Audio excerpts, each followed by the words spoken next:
Hi, this is Brian. Welcome back to Philosopher's Notes TV. Today, another great book, Making Life a Masterpiece by Orison Swett Marden. Orison Swett Marden was the founder of Success Magazine back in the day, early 1900s. We've done a number of notes on his great books, He Can Who Thinks He Can, and Iron Will. I'm going to be sharing another one on the miracle of right thought soon. He's a really interesting blend of kind of a Ralph Waldo Emerson meets James Allen, all about the potential we have within us and the need for us to have a deep level of integrity, tenacity, grit, resolve. These are the words that when I read his books, come back to again and again and again. As we talked about with Thich Nhat Hanh, mindfulness and concentrating your energy were some big Thich Nhat Hanh words.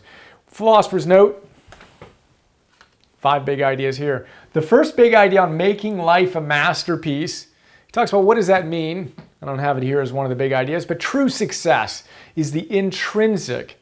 It's being true to ourselves and good to others. We talk about in the notes. We want to keep that in mind. That's what the masterpiece looks like. Not necessarily doing great things and impressing people with our fame and our wealth and our power, but doing the little things to the best of our ability. We'll talk about that a little bit more. But as we do that, we recognize that really what we are, Swett Marden tells us, we're like human bulbs, connected, little light bulbs, connected to an infinitely greater universal current of power. And he says, look, if you want to express a greater level of that power, you need to increase what he calls your candle power. So this was written in 1910 or so, shortly after Edison and others harnessed the power of electric light. They measured it back in the day as candle power. We have wattage these days, candle power. He says, look, if you're a 4 candle power person, you're not going to be able to process and handle 10 candle powers of light. It's there, it's waiting for you, but you need to have enough power and stability in order to allow that to come through.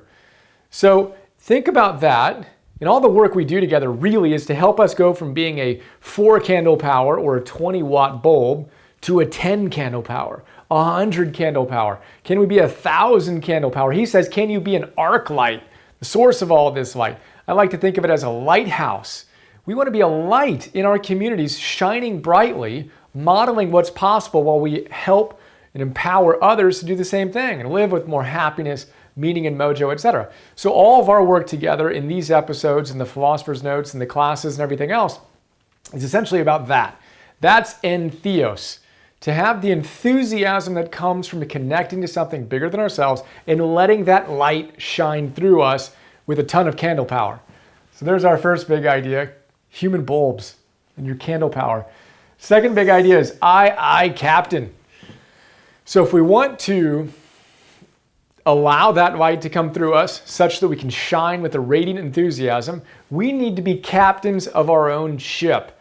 Stephen Covey tells us the first habit of successful people is to be proactive. We need to be the captains of our own ship. And Swett Marden talks about the fact that a captain on a journey, when he approaches and he sees fog descending on the ocean or a storm coming in or even a hurricane coming in, the captain doesn't approach that stuff and then turn back around and go back to his home port. If he did, you'd no longer have a job as a captain, right? So we want to approach it with the same level of clarity. Where what does the captain do? The captain focuses on his compass and he drives through the fog, through the storms. That's what a good captain does. So Swett Marden tells us we need to approach it the same way. Storms, fog, even hurricanes are inevitable for us as we navigate our lives. But rather than the moment we feel a challenge turning around and going the other way, we want to discipline ourselves to look at our compass and drive through those storms and go to our destination. We're going to talk about this with Kelly McGonigal's. I'm working on her new book, The Upside of Stress, and see that these challenges, storms metaphorically, actually give us power to tap into latent reserves we didn't know were there. Stress is actually good, she tells us, and teaches us how to use it wisely. So anyway, we want to be the captain, and we want to remember another point that he makes that we talk about in the note. He says, no one ever drifts into something desirable. No one ever drifts into something desirable. And if we want to be a good sea captain, we need to know our destination. As we talked about with Earl Nightingale, if you go to any captain on any boat, you see a huge cruise liner or whatever, you can walk up to them and say, hey, what's your next port of call? And they'll answer you immediately in one sentence. Oh, we're going here. They know where they're going. They know their next destination. We need to know our next destination. You can't get through the storms unless you have a sense of where you're going. Otherwise, you will turn back and retreat, whether that's to your old port or pulling the covers over your head in the morning. Where are you headed? And then fix your compass to that point and do what needs to get done day in and day out to navigate and move through those storms. So remember, you are the captain. Aye, captain. Third big idea, first-class work. So Swett Marden is all about, as I mentioned in the little prelude here, preamble, grit, determination, resolve, persistence, tenacity, etc. And he also says, you can't operate at a high level if you're always working. You have to rest. You have to have time for recreation. First-class work, he says, can't be done without a fresh mind. And it's not about driving yourself all the time. In our class on getting stuff done, we talk about the fact that you need to oscillate. You have phases of being really on and phases of being off. On, off, on, off. And you want to build that rhythm, a la the power of full engagement, into your life on a micro level, literally, every 90 minutes building in rest, on a mid-level, having good nights of rest and time with your family, and on a macro level, and on a weekly basis, and on a macro level, taking some vacations, etc. But the idea here is we need to sustain our energy over the long run. As JP Morgan says, I can do a year's worth of work in 9 months, but not in 12.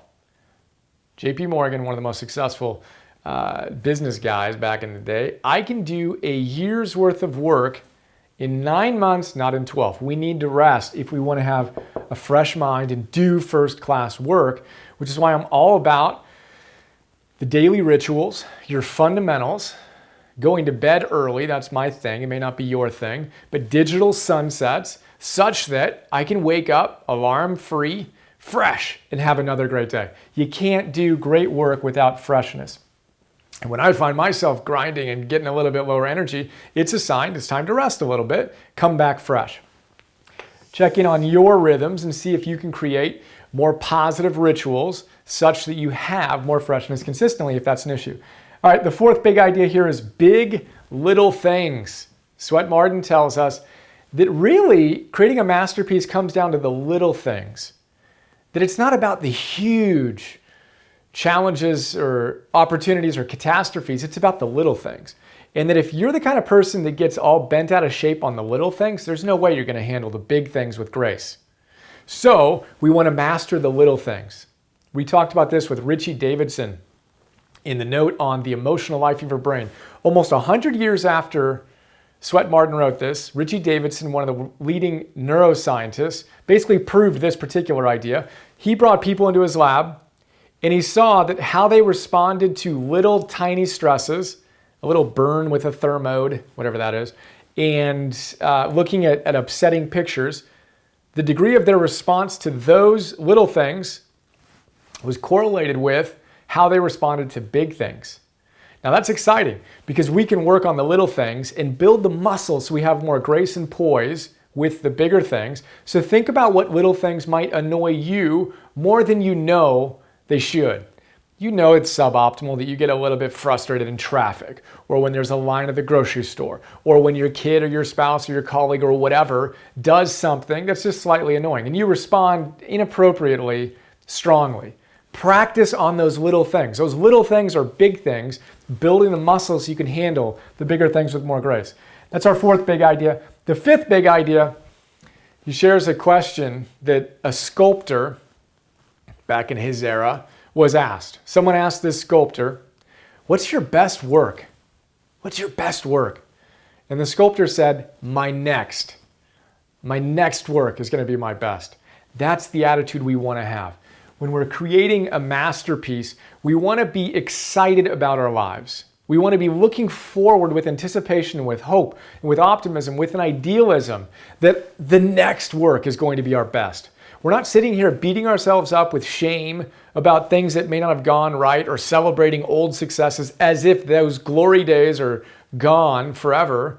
We want to see that we've gotten all that experience, all that wisdom, so we can apply it today, in this moment today, to create our next greatest work, to make our lives ultimately a masterpiece.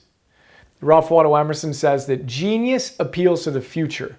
That's what a genius mind orients toward. And if we want a masterpiece, that's what we want to do. So there you go. Your best work is still to come. I'm excited for you. Can't wait to hear about it. Master the big things via the little things, day in and day out, moment to moment.